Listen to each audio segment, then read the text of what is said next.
O presidente Jair Bolsonaro já está no Brasil, mas antes de retornar ao país, encerrou a viagem à Itália com uma homenagem aos pracinhas brasileiros que lutaram na Segunda Guerra Mundial.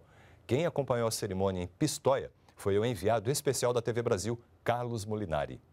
Muitas famílias, principalmente cariocas, paulistas e mineiras, se olharem para seus antepassados, encontrarão um pai, um avô ou até mesmo um bisavô que participou da Segunda Guerra Mundial. Afinal, 25.834 soldados foram convocados pela Força Expedicionária Brasileira em 1943. Os pracinhas, como eram conhecidos, lutaram ao lado dos norte-americanos contra os alemães. E mesmo com treinamento e armamento inadequados e passando muito frio, eles fizeram a cobra fumar. Era este o lema deles naquela época. E venceram batalhas importantes em localidades italianas, como Castelnuovo, Montese e Monte Castelo. Monte Castelo, então, era um ponto importante do exército de Hitler, que os brasileiros tomaram no dia 21 de fevereiro de 1945, abrindo caminho para a vitória aliada menos de 3 meses depois. Acho que todos os brasileiros devem render homenagem a esses patriotas que estiveram aqui, que deixaram gravado o nome do Brasil e com feitos emocionantes ao longo da Segunda Guerra Mundial. Mas mesmo sentando a pua, outra expressão dos pracinhas na época, numa guerra nada é fácil.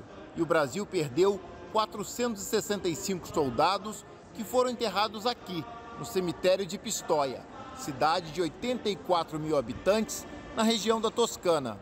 O historiador italiano Giovanni Sulla pesquisou toda a campanha da FEB e valoriza os esforços dos pracinhas. Os brasileiros superaram tudo isso com muito vigor, com muita força, com muita coragem. Em 1960, com a construção do monumento aos pracinhas no aterro do Flamengo, os corpos foram transladados para o Rio. Em 1967, escavando o cemitério de Pistoia, foi encontrado mais um corpo, que ficou sendo o do soldado desconhecido, no túmulo do qual o presidente Jair Bolsonaro depositou uma coroa de louros. Em 1943, um dever nos chamava: voltar para a Itália e lutar por liberdade.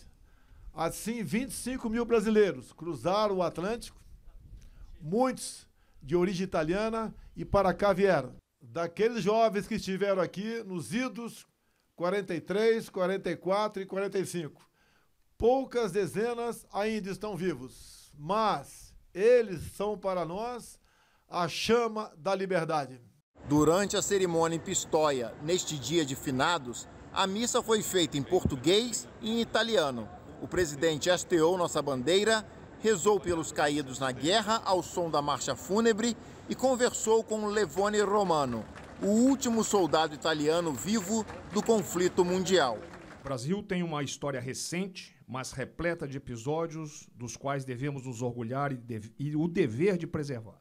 Precisamos cultuar a memória de nossos heróis e manter vivas as raízes, os valores e as tradições brasileiras.